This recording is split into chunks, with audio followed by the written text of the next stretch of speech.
तो स्वागत है दोस्तों एक बार फिर से आप सभी के आपके अपने प्यारे से यूट्यूब चैनल एफएमएससी ग्रुप डिस्कशन में जो होमवर्क दिया गया था उसी सीरीज के तहत क्यूज करवाया जा रहा है और जो कल जो आपको जहां तक छोड़ दिया गया था उससे आगे आज लेके चला जाएगा। तो जैसा जो विदित है पहले से कि पहले फिजिक्स होता है, उसके बाद केमिस्ट्री और उसके बाद बायोलॉजी देखने को मिलता है। तो कल फिजिक्स में हमने न्यूटन के गति के नियमों की कुछ चर्चा की थी और आज जो है उसके आगे जो न्यूटन का क्या गति का नियम है और उससे जो भी क्वेश्चन पूछा हुआ है आपको आरआरबी ग्रुप डी एनटीपीसी में जो पूछा हुआ है लेटेस्ट पैटर्न 2021-22 तक जो क्वेश्चन पूछे हुए हैं उन सारे क्वेश्चनों का संकलन एक आरआरबी पब्लिकेशन का बुक है यूथ कंपटीशन का, उसी बुक के माध्यम से क्यूज किया जाता है। तो जो साथी नए जुड़े हैं उन सभी को ये बताते चले कि यहाँ जो भी होमवर्क क्यूज होता है वो होमवर्क के माध्यम से होता है और एक दिन पहले आपको एफएमएससी का ऑफिशियल टेलीग्राम चैनल है और व्हाट्सएप ग्रुप है वहाँ दे दिया जाता है। तो आज स्टार्ट कर रहे हैं। जो भी होमवर्क दिया गया था और जो भी साथी अभी तक चैनल को सब्सक्राइब नहीं किए हैं चैनल से जुड़ जाइए और जुड़ने के साथ ही नोटिफिकेशन बेल कॉल पे सेट कर लीजिएगा ताकि जो भी क्यूज करवाया जाता है वो सबसे पहले उसका वीडियो आप तक पहुँच जाए और उसके माध्यम से आप अपनी तैयारी को बूटअप जो है वो कर सकते हैं। तो स्टार्ट करते हैं। बताइएगा आज का पहला क्वेश्चन हो जाएगा, सब ऑप्शन बेस्ड क्वेश्चन ही है इसलिए हताश होने की ज़रूरत नहीं है कि सिर्फ निम्नलिखित लिखा हुआ है और उसके आगे न्यूमेरिकल भी देखने को मिलेगा। तो सारा क्वेश्चन जो ऑप्शन बेस्ट ही इसमें दिया हुआ है। तो बता दीजिए अगला क्वेश्चन हो जाएगा, जो निम्नलिखित में से कौन सा कथन गलत है। क्वेश्चन पूछ रहा है कि निम्नलिखित में से कौन सा कथन गलत है। ऑप्शन सुन लीजिए कि जब एक बस अचानक रुकती है तो बस में बैठे एक यात्री को पीछे की ओर झटका लगता है। क्वेश्चन सुन लीजिएगा फिर से कि जब कोई बस अगर रुकती है तो बस में के बैठे यात्री को अचानक झटका लगता है। दूसरा ऑप्शन है कि एक व्यक्ति चलती बस से कूदता है तो वो गिर जाता है। तीसरा ऑप्शन है कि जब एक घूर्णन करता हुआ पंखा बंद होता है तो कुछ समय तक घूमता रहता है। और चौथा ऑप्शन है कि जब एक बस अचानक रुकती है तो बस में बैठे यात्री आगे की ओर झटका खाते हैं। ये पहला हो जाएगा कि जब एक व्यक्ति बस अचानक रुकती है तो बस में बैठे यात्री को पीछे की ओर झटका लगता है। ये अगर बस रुकेगी उसको झटका कैसे लगेगा, आगे की ओर झटका लगेगा। तो यही कथन क्या जाएगा, गति का जड़त्व जो है इसी से संबंधित हो जाएगा। ये बता दीजिए अगला क्वेश्चन है कि भौतिकी के पिता ने न्यूटन जो थे जो कि 1687 में अपनी बुक को लॉन्च किए तो उस बुक का नाम क्या था, बुक ऑफ प्रिंसिपिया। और इसी के माध्यम से वो सारा कुछ का नियम दिए थे। तो न्यूटन के प्रथम नियम को जो है ना गैलीलियो का भी नियम कहा जाता है या जड़त्व का नियम भी इसी को कहा जाता है। बता दिया कंबल को अगर हाथ से डंटे लेकर पीटते हैं तो उसका धूलकण झड़ के गिर जाता है। ये भी किस नियम का उदाहरण हो जाएगा, ये जड़त्व के नियम का ही क्या करता है ये उदाहरण जो है हो जाएगा। यानी जब दरी को छड़ी से पीटा जाता है। 9वां में एक बहुत अच्छा एग्जाम्पल था क्वेश्चन का। आगे बता दिया कि 1 किलोग्राम गुने 1 मीटर प्रति सेकेंड को क्या कहा जाता है, 1 न्यूटन कहा जाता है। क्या कहा जाता है, 1 न्यूटन जो है उसी को कहा जाता है। आगे बता दीजिए क्वेश्चन है कि तेज गति से आने वाली क्रिकेट गेंद को पकड़ते समय एक क्षेत्ररक्षक अपनी बाह को पीछे की ओर क्यों खींच लेता है, कोई भी अगर गति से, ताकि जो है चोट जो है वो कम लगे। ऑप्शन इसमें सुन लीजिए, क्योंकि वह घबरा गया है। पहला ऑप्शन है क्योंकि वह घबरा गया है इसलिए वह हाथ पीछे खींच लिया है। दूसरा है जो क्योंकि इससे गेंद को लक्ष्य बनाने में मदद मिलती है। तीसरा ऑप्शन है क्योंकि वह लंबे समय तक बल का कम अनुभव करना चाहता है इसलिए हाथ को पीछे खींच लेता है। चौथा ऑप्शन है कि इससे उसको कैच लेने में आसानी होती है या सतर्कता मिलती है। ये ऑप्शन नंबर 3 जो है क्योंकि वह लंबे समय तक कम बल का अनुभव करना चाहता है इसलिए क्या करता है वो हाथ को पीछे की ओर खींच लेता है। चलिए आगे बता दिया क्वेश्चन है कि एक राइफल से चलाई हुई गोली यदि राइफल बिना किसी रोक के पीछे की ओर जाती है तो राइफल की गतिज ऊर्जा क्या होगी। मतलब क्वेश्चन इस प्रकार से है कि अगर कोई राइफल से आप गोली चलाते हैं तो राइफल बिना किसी रोक के पीछे की ओर जाती है। तो फिक्स है कि जब गोली चलाइएगा तो बिना अगर रुकावट उसमें नहीं तो क्या होगी, पीछे की ओर धक्का देगी। तो राइफल की गतिज ऊर्जा जो उस समय क्या होगी, राइफल का पूछ रहा है, गोली का नहीं पूछ रहा है, राइफल की गतिज ऊर्जा क्या होगी। तो उसमें ऑप्शन लीजिए कि गोली की गतिज ऊर्जा से अधिक राइफल की गतिज ऊर्जा होगी। दूसरा ऑप्शन है गोली की गतिज ऊर्जा से कम होगी राइफल की गतिज ऊर्जा। तीसरा है कि गोली की गतिज ऊर्जा के बराबर होगी या 0 होगी। तो ये आपको हो जाएगा गोली की गतिज ऊर्जा से अधिक होगी, माने गोली की गतिज ऊर्जा से अधिक जो किसी गतिज ऊर्जा होगी, राइफल की गतिज ऊर्जा होगी। तब ना झटका मारता है, मतलब गोली की गतिज ऊर्जा जो होगी उससे राइफल की गोली की गतिज ऊर्जा से अधिक हो जाएगी। देखिए यह जो है रॉकेट जो है यह भी जो रॉकेट का प्रक्षेपण किया जाता है वो भी न्यूटन की गति के तीसरे नियम पर ही आधारित हो जाएगा। देखिए इसमें तीसरा नियम जो है इसी के हिसाब से वह प्रक्षेपण किया जाता है। बंदूक को बंदूक से जब गोली निकलता है तो चलाने वाले को पीछे की क्या लगता है, धक्का लगता है। यही तीसरा नियम का उदाहरण हो जाएगा। जब कोई व्यक्ति नाव पर से कूदता है तो तो नाव का जो है ना थोड़ा सा पीछे की ओर खिसक जाना, ये भी क्या हो जाएगा, तीसरा नियम का उदाहरण हो जाएगा। चलिए आगे बता दीजिएगा, अगला क्वेश्चन हो जाएगा जो रॉकेट लॉन्चिंग कौन से नियम पर आधारित हो जाएगा। तो ये संवेग संरक्षण रॉकेट लॉन्चिंग पूछ रहा था, ये आपको जो है रॉकेट लॉन्चिंग जो न्यूटन के तीसरे नियम का आधारण हो जाएगा। अगला क्वेश्चन बता दिया कि न्यूटन के तीसरे नियम के अनुसार प्रत्येक क्रिया के बराबर विपरीत प्रतिक्रिया होती है, अर्थात वह वापस उतना ही बल लगाती है जितना बल उस पर हम पहले से लगाते हैं। यही कारण है कि बंदूक से गोली चलाने वाले को व्यक्ति को पीछे की ओर धक्का लगता है तो बंदूक की गतिज ऊर्जा गोली की गतिज ऊर्जा से कम होगी। बंदूक की गतिज ऊर्जा जो है गोली की गतिज ऊर्जा से कम हो जाएगी। चलिए अगला क्वेश्चन बता दीजिए कि द्रव्यमान और त्वरण के गुणनफल को क्या कहा जाता है। ये बल कहा जाता है। द्रव्यमान और त्वरण के गुणनफल को बल कहा जाता है। चलिए अगला क्वेश्चन बता दीजिए। अगला क्वेश्चन हो जाएगा कि निम्नलिखित में से कौन सा उदाहरण जो है न्यूटन के गति के तीसरे नियम की व्याख्या करता है। तो समझ जाइएगा, अपना ऑप्शन बेस्ट है कि रॉकेट लॉन्च करना, बस से अचानक व्यक्ति को पीछे की ओर झटका लगना, जब हम पैडल चलाना बंद करते तो साइकिल धीमे हो जाती है, या तेज़ी से आते हुए क्रिकेट गेंद को पकड़ते समय थोड़ा सा चोट कम लगता है। तो ये क्या हो जाएगा, रॉकेट को लॉन्च करना जो है यही तीसरा नियम का उदाहरण हो जाएगा। चलिए आगे बता दीजिए कि जब एक नाविक आगे की दिशा में कूदता है तब नाव पीछे की तरफ हट जाती है, यह किस नियम का उदाहरण हो जाएगा। ये भी तीसरा नियम का उदाहरण हो जाएगा। अगला क्वेश्चन बता दीजिएगा कि एक व्यक्ति स्थिर पानी में नाव पर खड़ा है, यदि वह नाव की तट की ओर चलता है तो नाव कैसी रहेगी। सुनिए क्वेश्चन कि जब एक स्थिर व्यक्ति पानी में नाव पर खड़ा है तो ये नाव के तट की ओर चलता है तो नाव की स्थिति क्या होगी। नाव तट से दूर चली जाएगी, स्थिर रहेगी, तट की ओर चलेगी, या नाव डूब जाएगी। तो ये नाव जो है तट से दूर चली जाएगी। ठीक है, आगे बता दीजिए। क्वेश्चन हो जाएगा कि दोनों वस्तुओं के मध्य का बल हमेशा बराबर और विपरीत होता है, यह विचार न्यूटन के किस नियम से आया था। तो ये तीसरे नियम से जो है आ गया था। फिर अगला क्वेश्चन है कि यदि राइफल से चलाई हुई गोली राइफल बिना किसी रोक के पीछे आती है तो राइफल की गतिज ऊर्जा क्या हो जाएगी। ये गोली की गतिज ऊर्जा से अधिक होगी, गोली की गतिज ऊर्जा से कम होगी, या गोली की गतिज ऊर्जा के बराबर होगी, या फिर शून्य हो जाएगी। तो ये गोली की गतिज ऊर्जा से क्या होगी, कम हो जाएगी। चलिए अगला क्वेश्चन बता दिया कि जब बंदूक से गोली छोड़ी जाती है तो बंदूक विपरीत दिशा में धक्का लगाती है, यह भी न्यूटन के किस नियम का उदाहरण है, तीसरे नियम का ही उदाहरण हो जाएगा। आगे बता दीजिएगा बल की परिभाषा किसके आधार पर व्याख्या किया जाता है, न्यूटन के प्रथम नियम, दूसरा नियम, तीसरा नियम, या गुरुत्वाकर्षण का नियम। तो न्यूटन के गति के प्रथम नियम से इसको जो है उदाहरण किया जाता है। आगे बता दीजिए। अगला क्वेश्चन है कि न्यूटन का तीसरा नियम जो है सारा कुछ वही है, कैच देने वाला बार बार बात बोल रहा है। आगे बता दीजिए न्यूटन के गति के प्रथम नियम का अन्य नाम क्या हो जाएगा, संवेग का नियम, गति का नियम, जड़त्व का नियम, या विस्थापन का नियम। तो ये जड़त्व का नियम जो है न्यूटन के प्रथम नियम को भी कहा जाता है। चलिए आगे बता दीजिएगा। क्वेश्चन है कि एक 70 किलो का आदमी है और 50 न्यूटन के बल से एक 50 किलो के आदमी को धक्का देता है, तो 50 किलो वाला आदमी ने दूसरे व्यक्ति को कितना बल से धकेला है। 70। तो ये आपका ऑप्शन हो जाएगा 50, 30, 100 और 60। तो ये 50 न्यूटन के बल से क्या करेगा, धक्का देगा, क्योंकि क्या होता है न्यूटन के तीसरे नियम के अनुसार प्रत्येक क्रिया के बराबर विपरीत प्रतिक्रिया होती है। वो देखिए जो धक्का दे रहा है ना, वो 70 किलो का आदमी है, लेकिन 50 न्यूटन के बल से एक 50 किलो का आदमी को धक्का दे रहा है, अर्थात ये हुआ कि 50 किलो आदमी ने दूसरे व्यक्ति को 50 न्यूटन के बल से धकेलेगा। आदमी 70 किलो का है लेकिन वो 50 न्यूटन के बल से धक्का दे रहा है, इसलिए उसको 50 न्यूटन के बल से धक्का महसूस हो जाएगा। आगे बता दीजिए। क्वेश्चन है कि न्यूटन के किस नियम से न्यूटन के नियम कणों के लिए अच्छे सिद्ध नहीं होते हैं। तो कौन सा कण के लिए बता दीजिएगा। ऑप्शन है विश्रांति पर, धीमे चलने पर, उच्च वेग के साथ चलने पर, और प्रकाश के वेग के साथ तुलनीय वेग के गति करने पर। यही ऑप्शन हो जाएगा, प्रकाश के वेग के साथ तुलनीय वेग से गति करने पर न्यूटन के नियम जो है वो कणों में अच्छे सिद्ध जो है वो नहीं हो पाते हैं। आगे क्वेश्चन है कि अविचलित वस्तुओं को आराम में रहने पर समान वेग से चलने की प्रकृति क्या कहलाती है। तो ये जड़त्व कहलाती है। यानी अविचलित यानी जो वस्तु चल नहीं रही है और वो आराम में रहे, उसको समान वेग से चलने की प्रक्रिया क्या कहलाती है, जड़त्व कहलाती है।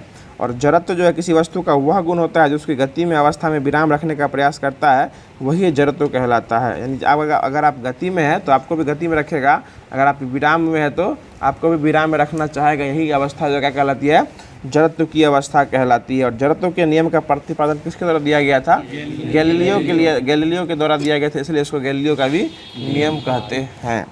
चलिए आगे बता दीजिएगा। क्वेश्चन है कि किसी वस्तु के जड़त्व जो है ना उसके द्रव्यमान की माप पर निर्भर करती है या नहीं करती है? उसके माप पर द्रव्यमान पर निर्भर जो है वो करती है। ठीक है, आगे बता दीजिएगा। मेज पर रखी हुई पुस्तकों का ढेर जो है वो किसके कारण हटता नहीं है? मेज पर रखी हुई पुस्तकों का ढेर किसके कारण हटता नहीं है? तो एनटीपीसी का पूछा क्वेश्चन है। ऑप्शन हो जाएगा जड़त्व के कारण, गति के कारण, चुंबकत्व के कारण और गुरुत्वाकर्षण के कारण। तो ये जड़त्व के कारण जो है वो हटता नहीं है, क्योंकि मेज पर जो पुस्तक रखे हुए हैं वो वस्तु की प्रारंभिक अवस्था या तो विराम अवस्था में तो विराम में ही रहेगी, गति अवस्था में तो गति में ही रहेगी, इसमें परिवर्तन नहीं होती है, इसलिए इसको जड़त्व का नियम भी कहते हैं। और ये जड़त्व के कारण जो है वो नहीं हटता है अपने स्थान से। आगे बता दीजिएगा। क्वेश्चन है कि एक ऊंची छलांग लगाने वाले ऊंचा छलांग से पहले जो है कुछ समय तक दौड़ता है। कुछ समय तक क्या करता है? दौड़ता है। वह जो है डैश का जड़त्व को उसके लंबे छलांग लेने में मदद करता है। मतलब जो दौड़ते हुए जो गति जो ऊंचा कूदता है तो वो कौन से जड़त्व के कारण उसको जो है वो हाई जंप में उसको मदद मिलता है?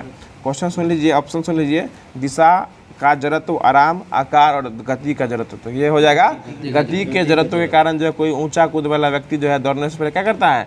रनअप लेके आता है। ठीक है ना, फास्टर बॉल जो तेजी गेंद फेंकता है वो भी रनअप लेके आता है। वो गति के जड़त्व के कारण ये अपने आप को संतुलन बनाए रखने के लिए क्या करता है? थोड़ा सा रनअप लेके आता है। चलिए, डेल स्टेन का रनअप बहुत लंबा था, अब छोटा मोटा जो हाँ वो भी बहुत लंबा लंबा स्टेप लेकर दौड़ता था। सबसे छोटा जो नहीं लेता है बुमराह, छोटा सा और स्पिनर का तो गेंद स्विंग कराना है इसलिए वो शॉर्ट रनअप लेके उठा देता है गेंद।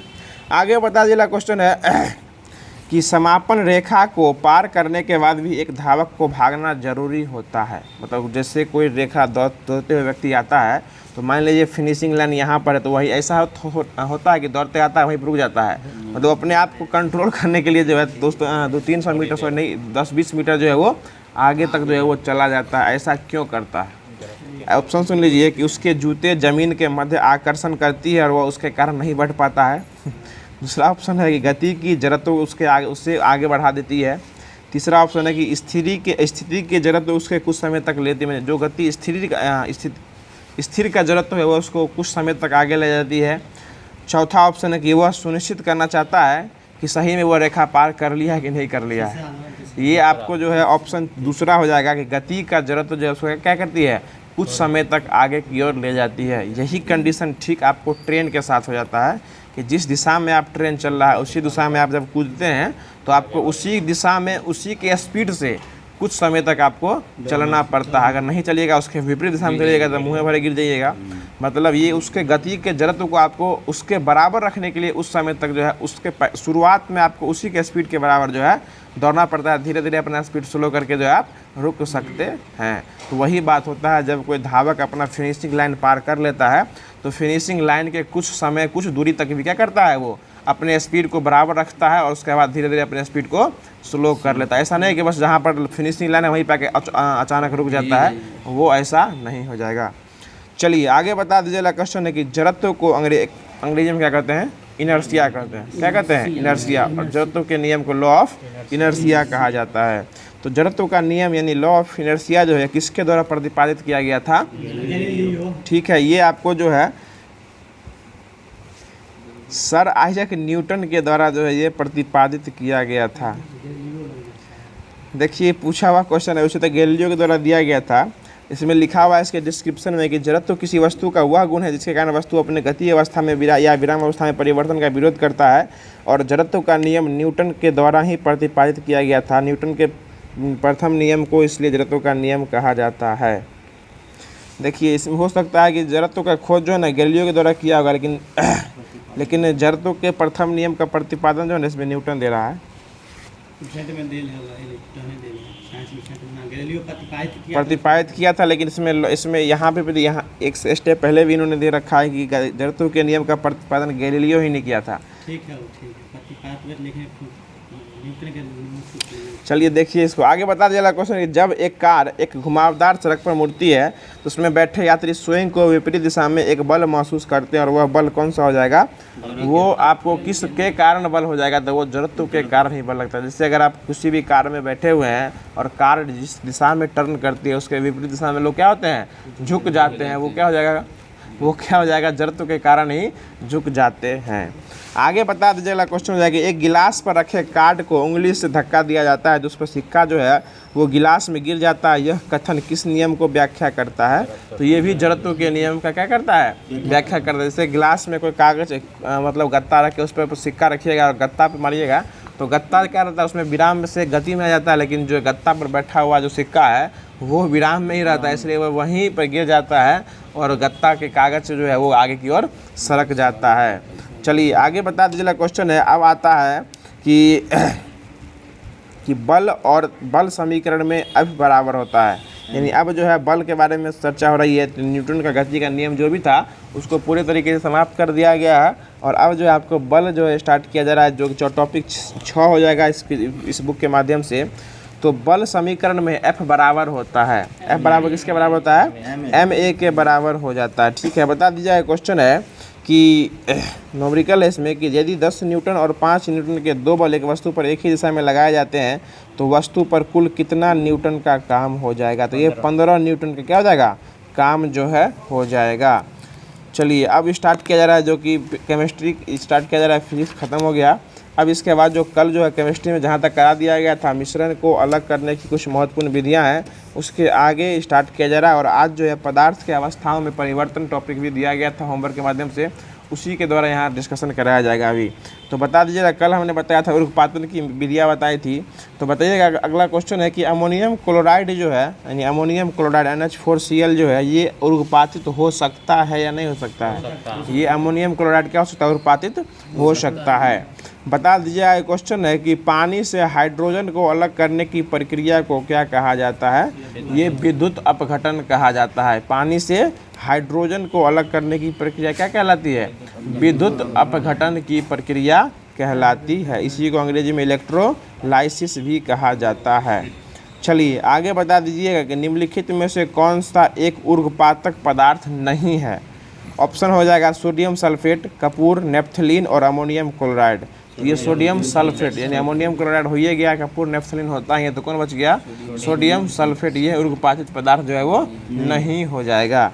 चलिए आगे बता दीजिएगा क्वेश्चन है कि NaCl और NH4Cl के मिश्रण को पृथक करने के लिए किस विधि का उपयोग किया जाता है? तो ये उर्ध्वपातन विधि का क्या किया जाता है? उपयोग जो है वो किया जाता है। NH4Cl को ही अमोनियम क्लोराइड कहते हैं या उसी को व्यापारिक नाम नौसादर जो है उसी को कहा जाता है। और उर्ध्वपातन को अंग्रेजी में क्या कहते हैं? सब्लिमेशन कहा जाता है उर्ध्वपातन को।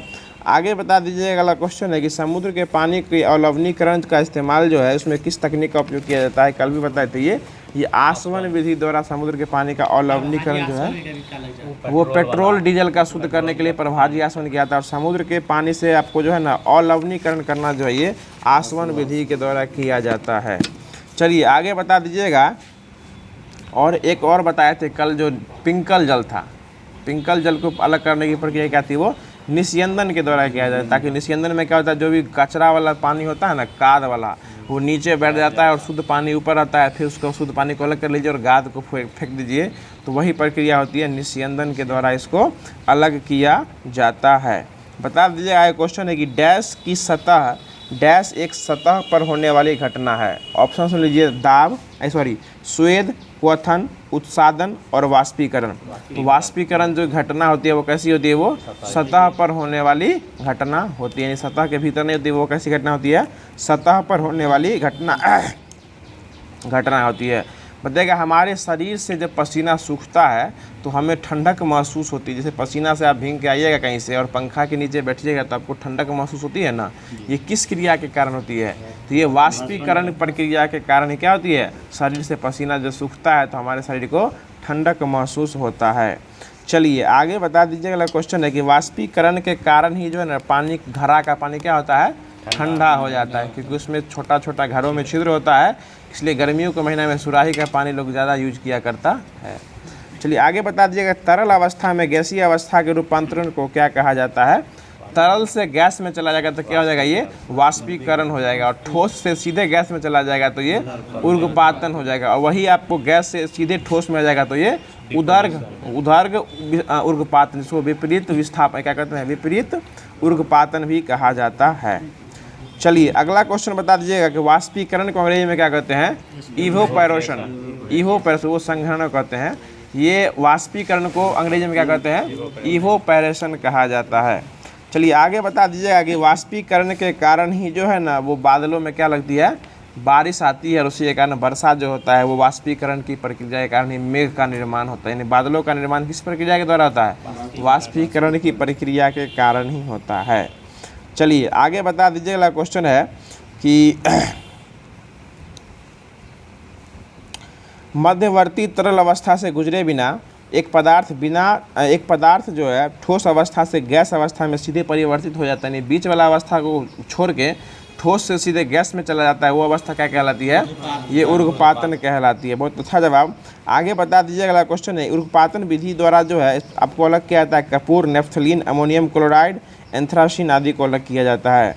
बता देगा द्रव के ठोस में परिवर्तन की प्रक्रिया क्या कहलाती है? ये द्रव से ठोस में जाता है हिमीकरण। हिमीकरण जो है जिस बिंदु पे जमता है उसको हिमांक बिंदु कहा जाता है, और जिससे होता है उसको हिमीकरण प्रक्रिया जो है वो कहलाता है। और हिमीकरण प्रक्रिया क्या कहते हैं? फ्रीजिंग कहा जाता है। क्या कहा जाता है? फ्रीजिंग। द्रव को अगर आप ठोस में बदल रहे हैं तो वो क्या हो जाएगा? फ्रीजिंग हो जाएगा। ठीक है, आगे बता दीजिएगा, अब जो है विलयन स्टार्ट हो रहा है तो विलयन को अंग्रेजी में क्या कहते हैं? सॉल्यूशन कहा जाता है। तो बता दीजिएगा क्वेश्चन है कि हाइड्रोक्साइड आयनों की उच्च सांद्रता वाले विलयन के संबंध में कौन सा कथन गलत हो जाएगा? तो ऑप्शन सुन लीजिए, उच्च पीएच मान का विलयन जो है वो क्षारीय विलयन होता है। दूसरा ऑप्शन है कि निम्न पीएच मान वाला विलयन जो है वो क्षारीय विलयन होता है। तीसरा ऑप्शन है कि उच्च पीएच मान वाला अम्लीय विलयन होता है। और चौथा ऑप्शन है कि निम्न पीएच मान वाला विलयन जो है वो अम्लीय विलयन होता है।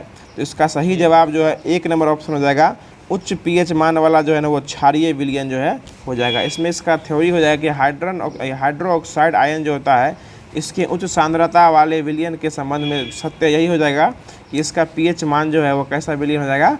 क्षारीय विलयन हो जाएगा। बता देगा CuCl2 विलयन का रंग जो है ना कैसा होता है? यानी कॉपर क्लोराइड का विलयन का रंग कैसा होता है? ऑप्शन सुन लीजिए, नीला लाल, नीला हरा, लाल हरा और पीला हरा। तो ये आपको नीला हरा जो है ये कॉपर सल्फेट का, इस कॉपर क्लोराइड के विलयन का रंग कैसा होता है? नीला और हरा जो है हो जाएगा। चलिए आगे बता दीजिए, क्वेश्चन है कि ब्राउनी गति का खोज जो है ये किसके द्वारा किया गया था? रॉबर्ट ब्राउन के द्वारा किया गया था। रॉबर्ट ब्राउन के द्वारा ब्राउनी गति का खोज जो है यह किया गया था, रॉबर्ट ब्राउन के द्वारा किया गया था। बता दीजिए, अगला क्वेश्चन है कि जो ब्राउनी गति जो होता है ना उसका आकार कैसा रहता है? वो टेढ़ा मेढ़ा रहता है। किस तरह का रहता है? वो टेढ़ा मेढ़े आकार का, जिसको अनियमित गति भी कहते हैं। इसी को खोज सबसे पहले रॉबर्ट ब्राउन के द्वारा यह किया गया था। चलिए आगे बता दीजिए, अगला क्वेश्चन हो जाएगा, जो कोलाइड के कणों में विलयनों का आकार जो है यह उसका व्यास कितना मीटर होता है? 10⁻⁹ मीटर होता है। 10⁻⁹ से लेकर 10⁻⁷ के बीच जो है ये कोलाइडी कणों के विलयनों के मध्य उसका आकार जो है होता है। जैसे कोलाइडी विलयन का उदाहरण हो जाएगा आपको, दूध कैसा विलयन हो जाएगा? कोलाइडी विलयन हो जाएगा। स्याही कैसा हो जाएगा? ये भी कोलाइडी विलयन हो जाएगा। रक्त भी एक प्रकार का क्या है? कोलाइडी विलयन ही हो जाएगा। और इसके कणों का आकार जो है ना 10⁻⁹ मीटर से लेके 10⁻⁷ मीटर के बीच इसका क्या होता है? व्यास होता है। क्या होता है? इसका व्यास होता है। चलिए आगे बता दीजिए कि दो या दो से अधिक पदार्थों के सजातीय मिश्रण को क्या कहा जाता है? तो ये विलयन कहा जाता है। क्या कहा जाता है? विलयन कहा जाता है। और ऑप्शन इसमें दे दिया कि कोलाइड कहा जाता है, विखंडन कहा जाता है, निलंबन कहा जाता है और विलयन कहा जाता है। ये क्या हो जाएगा? विलयन हो जाएगा। सजातीय विलयन होगा, मिश्रण होगा तो उसको क्या कहेंगे? विलयन कहा जाता है। चलिए आगे बता दीजिएगा, अगला क्वेश्चन है कि विलयन और विलय और विलाय की तीनों चीज़ें होता है इसमें। तो विलय वो होता है जो क्या होता है? हर किसी में घुल जाता है, उसी को क्या कहते हैं? विलय कहा जाता है। विलायक वो होता है जो कि हर किसी को अपने में घुला लेता है, वो क्या होता है? विलायक कहलाता है। और विलयन वो होता है जो विलय और विलायक के मिलने से निर्माण होता है, उसी को क्या कहते हैं? विलयन कहा जाता है। ठीक है ना। चलिए आगे बता दीजिएगा, अगला क्वेश्चन हो जाएगा। इसके लिए द्रव्यमान प्रतिशत का एक फार्मूला भी होता है, विलायक की मात्रा बटे विलायक की मात्रा गुने 100, ये परसेंटेज निकालने का फार्मूला भी होता है। तो इसी तरह क्वेश्चन भी दे रखा है कि 1 मिलियन में पानी 320 ग्राम है, 320 ग्राम मात्रा में 47 ग्राम लवण की मात्रा है, तो द्रव्यमान प्रतिशत और विलयन सांद्रता निकालना है। तो वही बात हो जाएगा 8 10 3 4 ये इसमें ऑप्शन इसमें हो जाएगा कि जो पानी की विलयन की मात्रा 320 ग्राम है और उसमें 47 ग्राम लवण की मात्रा निकालना है, तो इसको जोड़ दीजिएगा। बाकी 47 बटे 320 प्लस 47 गुने 100 कर दीजिएगा, आंसर आ जाएगा। आगे बता दिया क्वेश्चन है, ये पूरा उसी पे बेस्ट क्वेश्चन दे रखा है इन्होंने, जो पूरा विलय की मात्रा और विलायन की मात्रा ही निकालना है। अब इसके बाद इसमें लास्ट टॉपिक हो जाएगा आज के लिए अपरूपता, और अपरूपता को अंग्रेजी में कहते हैं एलोट्रोपी, जो है अपरूपता को कहा जाता है। तो बताइए कार्बन फ्लोरीन में जो है ना, ये कितने कार्बन के परमाणु होते हैं? 360, मतलब कार्बन के कितने परमाणु होते हैं? 60 को किया था, और ये बंकमिस्ट्रिन फ्लोरीन के द्वारा इसका खोज किया गया था, इसलिए इसका नाम क्या पड़ गया था? फ्लोरीन पड़ गया था। और ये कार्बन के एक प्रकार से क्या हो जाएगा? अपरूप हो जाएगा। कार्बन क्या हो जाएगा? अपरूप हो जाएगा। और कार्बन के मुख्य तो कितने अपरूप होते हैं? 3 गो अपरूप होते हैं, हीरा, ग्रेफाइट और फ्लोरीन। हीरा, ग्रेफाइट और फ्लोरीन होता है। चलिए आगे बता दीजिएगा, क्वेश्चन है कि फ्लोरीन जो होता है इसमें कम से कम कितने अपरूप होते हैं कार्बन के? 60 को कार्बन के परमाणु इसमें कम से कम होते हैं। चलिए आगे बता दीजिएगा, क्वेश्चन है कि 2 या 2 से अधिक रूपों में किसी तत्व का होना जिसमें भौतिक गुण भिन्न लेकिन रासायनिक गुण समान होते हैं। भौतिक गुण भिन्न लेकिन रासायनिक गुण समान होते हैं, उसको क्या कहा जाता है? उसको अपरूप कहा जाता है। क्या कहा जाता है? अपरूप। और इस गुण को जो है ना, वो अपरूपता कहा जाता है। जैसे आपको 2 या 2 से तत्व में ले लीजिएगा, तो उसमें अपरूप का, जैसे कि कार्बन, ग्रेफाइट और हीरा, ग्रेफाइट और फ्लोरीन, जो ये किसका अपरूप है? ये सभी जो है कार्बन का अपरूप हो जाएगा। देखिए अपरूप में क्या होता है कि भौतिक गुण भिन्न होता है लेकिन रासायनिक गुण क्या होता है? वो समान हो जाएगा। ठीक है, आगे बता दीजिएगा कि इनमें से कौन सा कार्बन का अपरूप नहीं है? ऑप्शन सुन लीजिए, हीरा, कार्बन डाइऑक्साइड, ग्रेफाइट और फ्लोरीन। तो ये कार्बन डाइऑक्साइड जो है क्या हो जाएगा? हीरा का क्या कहते हैं, कार्बन का अपरूप जो है वो नहीं हो जाएगा। और वायुमंडल में जो है ना CO2 का परसेंटेज कितना हो जाएगा? ये 0.03। वायुमंडल में 0.03% हो जाएगा। और भूपर्पटी में कार्बन कितना परसेंट है? 0.02%। ये भी याद रखिए, भूपर्पटी में कितना है? 0.02, और वायुमंडल में कितना है? 0.03% हो जाएगा। चलिए आपको इसका उपयोग बहुत जगह किया जाता है, आग बुझाने में, ग्रीन हाउस गैस में, सोडा वाटर पीने में, चीनी उद्योग में, जहाँ जहाँ देखते हैं CO2 का उपयोग जो है वहाँ किया जाता है। चलिए आगे बता दीजिएगा कि निम्नलिखित में से कौन सा कार्बन का एक अपरूप है? तो वही हो गया हीरा, ग्रेफाइट, चॉक, संगमरमर, जिप्सम और हीरा। तो क्या हो जाएगा? हीरा जो है इसका क्या हो जाएगा? अपरूप हो जाएगा। और हीरा का अपेक्षिक घनत्व कितना होता है? 3.52 हीरा का क्या होता है? अपरूप होता है। उसका अपवर्तनांक कितना होता है? 2.42 या 41 जो है क्या होता है हीरा का? ये आपको जो होता है अपवर्तनांक होता है। अगला क्वेश्चन बता दीजिएगा, क्वेश्चन हो जाएगा कि हीरा किस कारण चमकता है? ये तो ये पूर्ण आंतरिक परावर्तन के कारण हीरा चमकता है। और यह ताप और विद्युत का क्या होता है? कुचालक होता है। हीरा ताप और विद्युत का कुचालक होता है। और प्रकृति में सबसे कठोर पदार्थ भी क्या हो जाएगा? हीरा ही सबसे क्या हो जाएगा? कठोर पदार्थ हो जाएगा। अब इसके बाद आता है अणु, द्रव्यमान और भार जो है इसका, इससे बेस्ट क्वेश्चन हो जाएगा।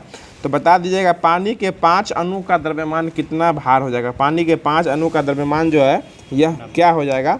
तो पानी है तो H2O जो है क्या हो जाएगा? इसका फार्मूला हो जाएगा। तो 2 गुने हाइड्रोजन कितना होता है? 1 होता है। और ऑक्सीजन कितना होता है? परमाणु भार 16। तो 16 2 कितना हो जाएगा? 18 हो जाएगा। और 18 गुने 5 कितना हो जाएगा? 90, क्योंकि 5 ग्राम का भार निकालना है, 5 अणुओं का भार निकालना है, तो इसका 18 पंचे 90, इस तरह आंसर निकाल सकते हैं। ठीक उसी प्रकार है सोडियम कार्बोनेट का आणविक द्रव्यमान पूछ रहा है, तो सोडियम कार्बोनेट क्या हो जाएगा? NH2CO3 हो जाएगा। तो Na कितना हो जाता है? 23 गुने 2 हो जाएगा, प्लस उसके बाद C का कितना हो जाएगा? 12 प्लस O2 का कितना हो जाएगा? 16 दूनी 8 दूनी 16, 16 दूनी 16 3 48 होगा, 3 है। Na2CO3 होता है, 16 3 48 सबको जोड़ दीजिए, वही आंसर जो है हो जाएगा। टोटल जोड़ने पर 106 आ जाएगा। चलिए आगे बता दीजिए, आगे क्वेश्चन हो जाएगी कि स्कॉटिश चिकित्सक डेनियल रदरफोर्ड ने 1772 में किसकी खोज किए थे ये?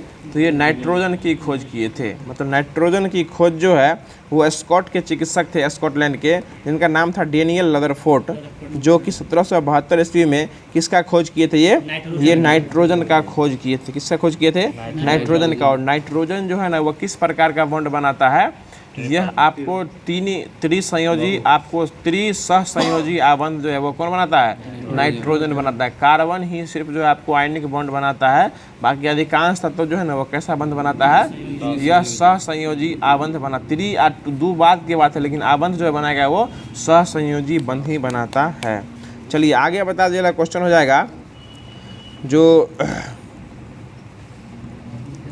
अगला क्वेश्चन है कि सभी तत्वों के सापेक्ष परमाणु द्रव्यमान जो है वो डैश के एक परमाणु संबंध में पाए जाते हैं। तो ये कार्बन के संबंध में क्या पाए जाते हैं? एक परमाणु द्रव्यमान पाए जाते हैं। क्वेश्चन फिर से सुन लीजिए कि जितना भी तत्व है वह किस तत्व के सापेक्ष परमाणु संबंध पाए जाते हैं? तो वो कार्बन के सापेक्ष जो है वो संबंध बनाते हैं। चलिए आगे बता दीजिएगा, क्वेश्चन हो जाएगा कि नाइट्रोजन का इसके बाद होमवर्क इसके आगे दिया गया था। अब इसके बाद बायोलॉजी स्टार्ट किया जा रहा है। जो बायोलॉजी में पूछा हुआ क्वेश्चन है उसको स्टार्ट कर रहे हैं। और कल हमने जो है वो स्केलन कायमा, कोलन कायमा, मृदु ऊतक, कठोर ऊतक की चर्चा जो है वो कल कर दिया था। तो बता दीजिए स्केलन कायमा जो होती है, स्केलन कायमा, इसमें की कोशिका कैसी होती है? ये मृत होती है। कैसी होती है? मृत होती है। तो इसी तरह क्वेश्चन बता दीजिएगा कि डैश की कोशिका मृत होती है। ऑप्शन सुन लीजिए, वायु ऊतक, दृढ़ ऊतक, स्थूल कोण ऊतक और मृदु ऊतक। तो ये क्या हो जाएगा? दृढ़ ऊतक होगा ना, क्योंकि स्केलन कायमा कैसी ऊतक हो जाएगी? ये दृढ़ ऊतक हो जाएगा। देखिए स्केलन कायमा का नाम न दे के डायरेक्ट जो क्या दे दिया? दृढ़ ऊतक दे दिया, जिसकी कोशिका कैसी होती है? मरी हुई होती है। और नारियल का जो छिलका हम कल बताए थे कि नारियल का छाल जो है किस ऊतक के से निर्माण होता है? ये स्केलन कायमा या दृढ़ ऊतक से इसका क्या होता है? निर्माण होता है। आगे बता दिया कि इनमें से किस ऊतक में कठोर कोशिका भित्ति पाई जाती है? तो ये स्केलन कायमा में क्या होती है? कठोर कोशिका भित्ति, इसी की वजह से पाई जाती है। आगे बता दीजिए कि वनस्पति ऊतक का परिपक्वता पर जीवित प्रोटोप्लाज्म धारण नहीं कर सकता है। तो ये वनस्पति का जो है दृढ़ ऊतक जो है वो प्रोटोप्लाज्म जो है वह धारण नहीं कर सकता है। बताइएगा साधारण अस्थायी ऊतक जो है वो 3 प्रकार के होते हैं। मतलब साधारण प्रकार के जो स्थायी ऊतक होते हैं वो 3 प्रकार के होते हैं। और तीनों का नाम बता सकते हैं? ये पैरेन्काइमा, कोलन कायमा और स्केलन कायमा। ये साधारण प्रकार के क्या हो जाएंगे? अस्थायी ऊतक हो जाएंगे। ये 3 प्रकार के होते हैं, पैरेन्काइमा, कोलन कायमा और स्केलन कायमा, जो क्या हो जाएंगे? 3 प्रकार के अस्थायी ऊतक जो हैं हो जाएंगे। चलिए इसमें संरचना के आधार पर अस्थायी ऊतक को 2 भागों में बांटा गया है। पहला सरल अस्थायी ऊतक और दूसरा जटिल अस्थायी ऊतक हो जाएगा, ठीक है ना। और ऊतकों के कोशिका समान होते हैं, इसके आधार पर इसको 3 भागों में बांटा गया है। ये पैरेन्काइमा, कोलन कायमा और स्केलन कायमा। तो पैरेन्काइमा को कहीं कहीं पैरेन्काइमा न देके मृदु ऊतक भी लिखा जाता है। क्या लिखा जाता है? मृदु ऊतक। ठीक उसी प्रकार कोलन कायमा को स्थूल कोण ऊतक लिखा जाता है। क्या लिखा जाता है? स्थूल कोण ऊतक लिखा जाता है कोलन कायमा को, जो कि लचीलापन प्रदान करता है। और स्केलन कायमा जो कि कठोरता प्रदान करता है, इसलिए इसको क्या कहता है? दृढ़ ऊतक कहा जाता है। फिर से सुन लीजिए, पैरेन्काइमा, कोलन कायमा और स्केलन कायमा। तो पैरेन्काइमा जो हो जाएगा वो क्या हो जाएगा? मृदु ऊतक हो जाएगा। उसके बाद कोलन कायमा जो है किस प्रकार का हो जाएगा? ये स्थूल कोण ऊतक हो जाएगा। और आपको उसके बाद आएगा स्केलन कायमा, यह एक प्रकार का क्या हो जाएगा? दृढ़ ऊतक जो है यह हो जाएगा। चलिए आगे बता दी जाए, क्वेश्चन हो जाएगा कि पादप कोशिका भित्ति किसकी बनी होती है? ये ऑप्शन सुन लीजिए, सेलुलोज और पेक्टिन, केवल पेक्टिन, मुरेन और काइटिन। तो ये सेलुलोज और पेक्टिन दोनों से मिलकर क्या होता है? पादप की कोशिका भित्ति बनती है। चलिए आगे बता दीजिए, अगला क्वेश्चन है कि कोशिका के अध्ययन को क्या कहा जाता है? साइटोलॉजी कहा जाता है। और कोशिका भित्ति केवल कहाँ पाई जाती है? पादप में ही पाई जाती है। कोशिका भित्ति केवल किसमें पाई जाती है? पादप में ही पाई जाती है। ठीक है, आगे बता दीजिएगा कि पौधे में फ्लोएम का काम क्या होता है? पौधे में फ्लोएम का काम क्या हो जाएगा? ऑप्शन सुन लीजिए। ठीक है, हम जानते हैं आप जान रहे हैं, लेकिन ऑप्शन सुन लीजिए, उस हिसाब से मारिएगा तब अच्छा लगेगा ना। ऑप्शन हो जाएगा खाद्य पदार्थों का प्रवाह करना, तने को सहारा प्रदान करना, तीसरा है खनिजों का प्रवाह करना, चौथा है जल का प्रवाह करना। ये खाद्य पदार्थों, फंस गए ना, खनिज नहीं होगा, खाद्य पदार्थों का प्रवाह करना जो है ये क्या हो जाएगा? फ्लोएम का काम हो जाएगा। खाद्य पदार्थों का प्रवाह करना यह इसका हो जाएगा। और जाइलम जो है वो जल और खनिज को कौन ले जाता है, जाइलम लेके घूमता है। देखिए ऑप्शन बोले तो थोड़ा सा हुआ ना ऐसा कि हो सकता है। फ्लोएम का स्पेलिंग बताइए क्या होता है, PHOLEM, PHOLEM जो क्या जाएगा फ्लोएम का क्या जाएगा, ये LEM ये हो जाएगा फ्लोएम का जो है अंग्रेजी हो जाएगा, LEM हो जाएगा ये, ठीक है। आगे बता दीजिएगा PHLOEM इसका क्या कहते हैं अंग्रेजी वर्ड हो जाएगा इसका। आगे बता दीजिएगा क्वेश्चन है कि पौधे के सभी भागों में भोजन कौन पहुंचाता है, ये तो फ्लोएम के द्वारा ले जाया जाता है। बताइए पौधे में फ्लोएम जो है ना ये डैश के परिवहन के लिए उत्तरदायी होता है, तो ये भोजन के परिवहन के लिए उत्तरदायी होता है। ऑप्शन और सुन लीजिए, इसमें ऑप्शन सुन लीजिए पहले। पहला तो हो गया भोजन, दूसरा है ऑक्सीजन, दूसरा क्या है ऑक्सीजन, तीसरा है पानी और चौथा है खनिज लवण। तो ये भोजन ही ले जाता है, सिर्फ फ्लोएम क्या करता है, भोजन ही ले जाता है, बाकी ऑक्सीजन का काम जो पत्ती का रहता है वो। आगे बता दीजिएगा क्वेश्चन है कि डैश में पतली कोशिका भित्ति के साथ साथ अपेक्षाकृत अवशिष्ट कोशिकाएं भी होती है, तो ये आपको पेरेन्काइमा क्या होती है, पेरेन्काइमा। इसी को कौन सा उत्तक कहता है, मृदु उत्तक। क्या कौन सा उत्तक कहता है, देखिए अभी तक हमको लगता है नवीन जी को क्लियर नहीं हुआ है। पेरेन्काइमा कौन सा उत्तक हो जाएगा, मृदु उत्तक, मामू उत्तक नहीं मृदु उत्तक हो जाएगा। और उसके बाद एस्केलेन कायमा हो जाएगा तो ये दृढ़ उत्तक हो जाएगा, ठीक है ना। और कोलेन कायमा हो जाएगा तो स्थूल कोण उत्तक हो जाएगा। तो ये क्वेश्चन इस प्रकार से था कि डैश में पतली कोशिका भित्ति के साथ अपेक्षाकृत जो अवशिष्ट कोशिकाएं भी होती है, तो ये हो जाएगा पेरेन्काइमा में। और पेरेन्काइमा एक प्रकार कैसी हो जाएगी, ये मृदु उत्तक हो जाएगी, जो कि किससे बनी होती है, सेलुलोज से यह बनी होती है। चलिए आगे बता दीजिएगा क्वेश्चन है कि डैश में कोशिकाओं को ढीला पैक दिया जाता है और यह अंतः क्रिया के साथ ये जो है आपको क्रियात्मक स्थान में यह मिल सकते हैं, तो ये भी हो जाएगा मृदु उत्तक के कारण ही ऐसा होता है। और इस चैप्टर का आज का सेकेंड लास्ट क्वेश्चन हो जाएगा कि अधिक अंतर कोशिकाएं प्रसार के लिए जो है ना कोशिकाएं विरल रूप में संचरित होती है, तो विरल रूप में जो संचरित होती है ये पेरेन्काइमा के द्वारा ही विरल रूप में संचरित होती है। चलिए आगे बता दीजिएगा क्वेश्चन है कि निम्नलिखित में से कौन सा जाइलम का प्रकार नहीं है, कौन सा जाइलम का प्रकार नहीं है। ऑप्शन सुन लीजिए, tracheids, sieve tube, xylem fibres और नलिकाएं। ये इसमें हो जाएगा आपको सीव ट्यूब जो है वो जाइलम का प्रकार जो है नहीं हो जाएगा। देखिए वाहिकाएं तो जाइलम का प्रकार होना ही है इसका। उसके बाद जाइलम मृदु उत्तक हो जाएगा, इसमें जाइलम तंतु हो जाएगा, इसको जाइलम फाइबर भी कहा जाता है। बता दीजिएगा क्वेश्चन है कि दृढ़ उत्तक जो है ना ये डैश से बना होता है, किस किस से बना होता है। ऑप्शन सुन लीजिए, WBC, RBC, निर्जीव कोशिका और जटिल कोशिका। तो ये निर्जीव कोशिका दृढ़ उत्तक जो किससे बनी होती है, वो निर्जीव कोशिका, जिसको मृत उत्तक भी कहा जाता है, उसी से क्या बनी होती है, ये आपको जो है दृढ़ उत्तक बनी होती है। नारियल तो उसका उदाहरण हो जाएगा, दृढ़ उत्तक उसी से बना होता है। याद रखिए दृढ़ उत्तक हमेशा जो है निर्जीव या मृत कोशिका से बना होता है। बताइए अगला क्वेश्चन है, पादप उत्तक जो है मुख्यतः दो प्रकार के होते हैं, वो कौन कौन हो जाएंगे, ये विभाज उत्तक और अस्थायी उत्तक जो है पादप उत्तक मुख्यतः दो प्रकार के होते हैं। और आगे चल के विभाज उत्तक को भी तीन प्रकार में बांटा गया है, शीर्ष विभाज उत्तक, अंतर्वेष्टि विभाज उत्तक और पार्श्व विभाज उत्तक। ये तीन भागों में इसको जो है बांटा गया है। कोई दिक्कत अमरनाथ जी? चलिए आगे बता दीजिएगा। अब जो था जो होमवर्क का शेष था उसको पूरे तरीके से ख़त्म कर दिया गया है। अब इसके बाद जो है थोड़ा सा देख लेते हैं जो कि करंट अफेयर था।